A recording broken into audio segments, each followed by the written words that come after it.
தஞ்சாவூர் மாவட்டத்துல 8 சட்டமன்ற தொகுதி இருக்கு. அதுல ஒண்ணுதான் திருவிடைமருதூர். இந்த திருவிடைமருதூர்ல 3 தடவை சிட்டிங் எம்எல்ஏவா ஒருத்தர் இருக்காரு. அவருதான் கோவிச்செழியன். அவர் என்னெல்லாம் பண்ணிருக்காருன்னு பாக்கலாமா? Welcome to the show. இவருதான் உங்க தொகுதி எம்எல்ஏவா?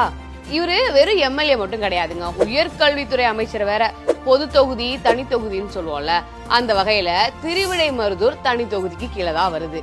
விவசாயம் தான் இந்த ஊரோட அடிப்படை தொழில் அப்படின்னு சொல்லலாம். விவசாயத்தை மட்டுமே நம்பி இருக்கக்கூடிய இந்த ஊருக்கு திமுக என்ன செஞ்சிருக்கு?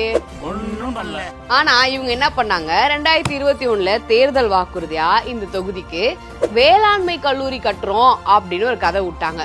அடுத்து பட்டு தொழில் பூங்கா கட்டுறோம்னு சொன்னாங்க, இன்ஜினியரிங் காலேஜ் கட்டுறோம்னு சொன்னாங்க.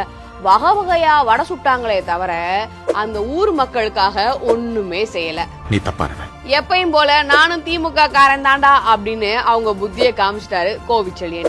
இது மட்டும் இல்லாம டெல்டாவோட கடைக்கோடி பகுதியா தான் திருவிடைமருதூர் இருக்கு. அதனால கால்வாய் எதுவுமே தூர்வாரமா வச்சிருக்காங்க. இதுவும் ரொம்ப நாள் கனவா அந்த ஊர் மக்கள் கிட்ட இருக்கு. கால்வாய தூர்வாரினா தானே தண்ணி பற்றாக்குறை இல்லாம இருக்கும். தண்ணி பற்றாக்குறை இல்லாம இருந்தா தானே அந்த ஊர்ல விவசாயம் செழிக்கும்.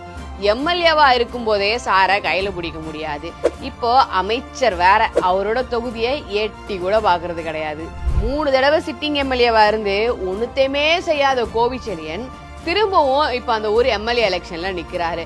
இப்படிப்பட்ட எம்எல்ஏ திரும்பவும் ஜெயிக்கணும்னு நீங்க ஆசைப்படுறீங்களா? இப்படிப்பட்ட எம்எல்ஏ நமக்கு வேணவே வேணான்னு முடிவு பண்ணுவீங்களா? இல்ல ஒரு தடவை வாய்ப்பு தான் கொடுத்து பார்க்கலாமே அப்படின்னு வாய்ப்பு கொடுப்பீங்களா? திருவிடைமருதூர்ல வரப்போற எலெக்ஷனுக்கு உங்களோட சப்போர்ட் யாருக்கு?